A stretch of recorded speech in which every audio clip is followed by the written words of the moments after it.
नमस्कार साथियों, स्वागत है आपका माइक्रो इकोनॉमिक्स की इस क्लास में। हम चर्चा कर रहे हैं आज प्रायोगिक अर्थशास्त्र की अवधारणा की। तो प्रायोगिक की अवधारणा यानी कि डायनेमिक्स, अंग्रेजी में इसका वर्ड होता है डायनेमिक्स। तो डायनेमिक्स की जो अवधारणा है वो भौतिकी विज्ञान से ली गई है, यानी कि फिजिक्स से ली गई है। और वहाँ इसका अर्थ होता है ऐसी स्थिति में जहाँ परिवर्तन या गतिशीलता हो, यानी कि परिवर्तन या मूवमेंट हो।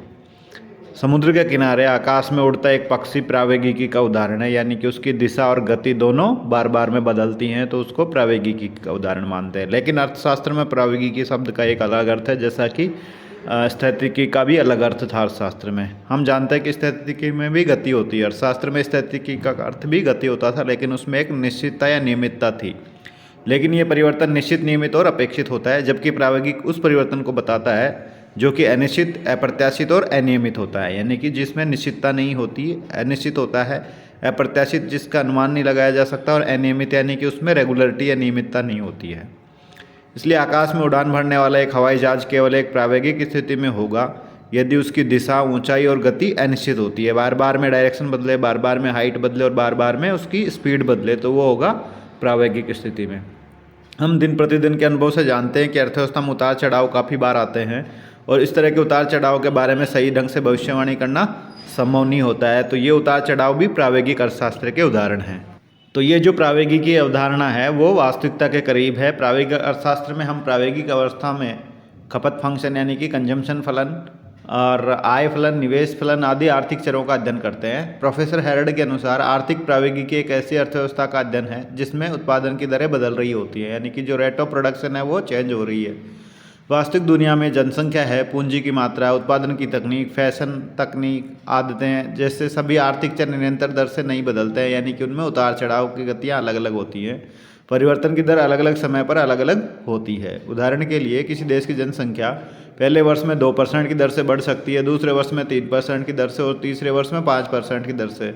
यदि अन्य आर्थिक चर असमान दरों पर बदलते हैं तो उत्पादन की दर भी अलग अलग समय पर अलग अलग दर से बदलेगी। एक प्रावैगिक स्थिति में हर परिवर्तन की अनिश्चितता होती है, यानी कि कौन किस दर से बदलेगा उसके बारे में कोई निश्चित अनुमान, सटीक भविष्यवाणी करना संभव नहीं होता है। इसलिए सही भविष्यवाणी करना संभव नहीं होता है। प्रोफेसर हिग्स के अनुसार आर्थिक प्रावैगिकी आर्थिक सिद्धांत के उस हिस्से को संदर्भित करती है जिसमें सभी मात्राएं दिनांकित होनी चाहिए, यानी कि सभी के बारे में समय का अंकन होना चाहिए कि ये कौन से समय अवधि की है या कौन से समय बिंदु की है। हर राशि के साथ समय का होना जरूरी होता है। प्रोफेसर हिग्स की परिभाषा से हमें पता चलता है कि समय तत्व प्रावैगिक अर्थशास्त्र में बहुत महत्वपूर्ण स्थान रखता है।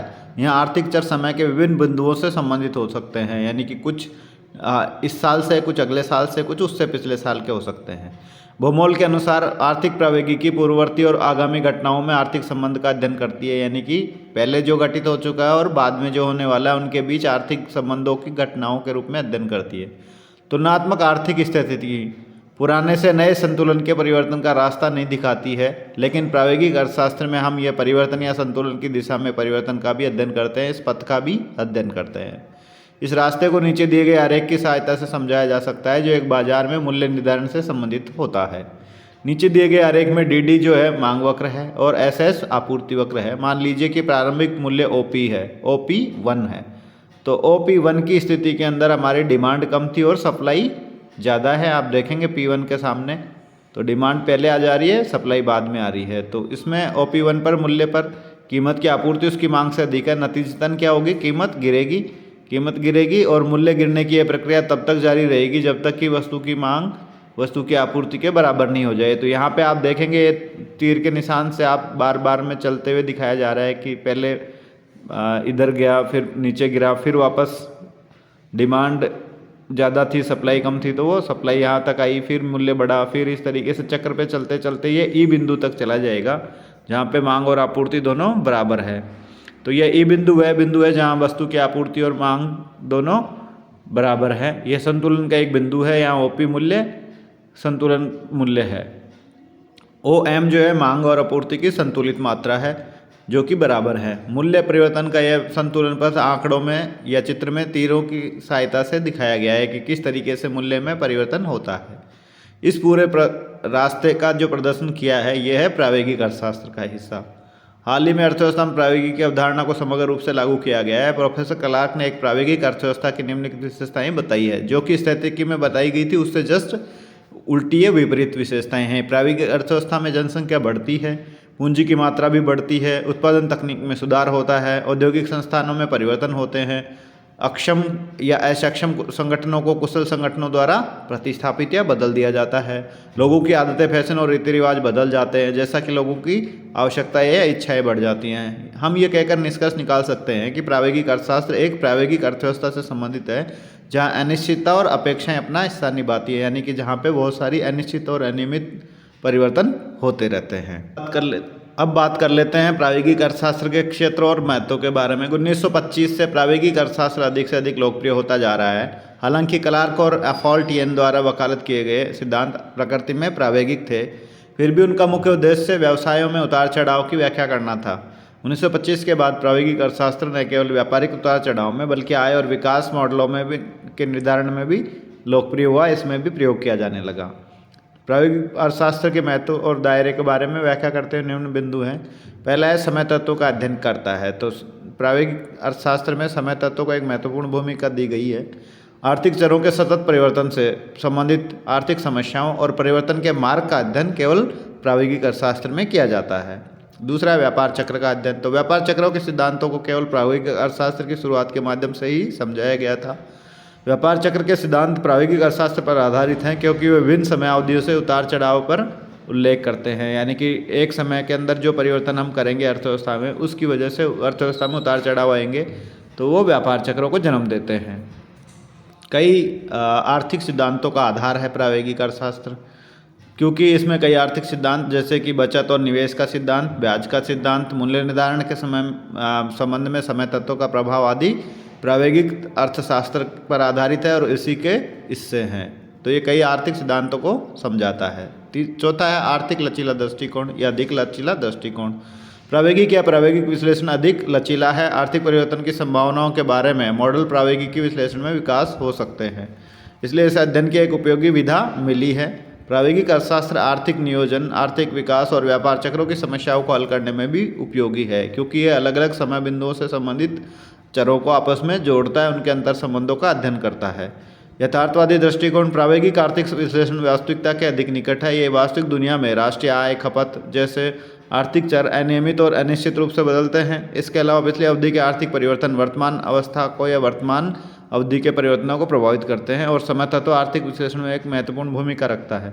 तो जो प्रायोगिक विश्लेषण है वह इन सभी बिंदुओं का ध्यान रखते हुए अपना विश्लेषण पूरा करता है, विश्लेषण करने का प्रयास करता है। इस तरीके से ये एक बेहतर दृष्टिकोण है। अब देखते हैं प्रायोगिक अर्थशास्त्र की सीमाएं या लिमिटेशंस क्या है। प्रायोगिक आर्थिक विश्लेषण में कई कमियां भी हैं जो इसे पहला तो इसको समझना मुश्किल है, ये जटिल है। तो विशेषताएं देख लेते हैं। पहला जटिल दृष्टिकोण है इसकी सीमाओं में, ये इसके लिमिटेशंस में। प्रायोगिक आर्थिक विश्लेषण आर्थिक चर के अध्ययन के लिए एक जटिल दृष्टिकोण है, क्योंकि यह समय तत्वों पर आधारित है और विभिन्न समस्याओं के समाधान खोजने के लिए इसके अंदर हमें गणित और अर्थशास्त्र का उपयोग करना पड़ता है, जो कि आम आदमी के लिए समझना मुश्किल होता है। दूसरा है पूरी तरह से विकसित नहीं है। सैमुअलसन और हेरल्ड जैसे कई अर्थशास्त्रियों ने आर्थिक विश्लेषण का प्रायोगिक दृष्टिकोण को विकसित किया।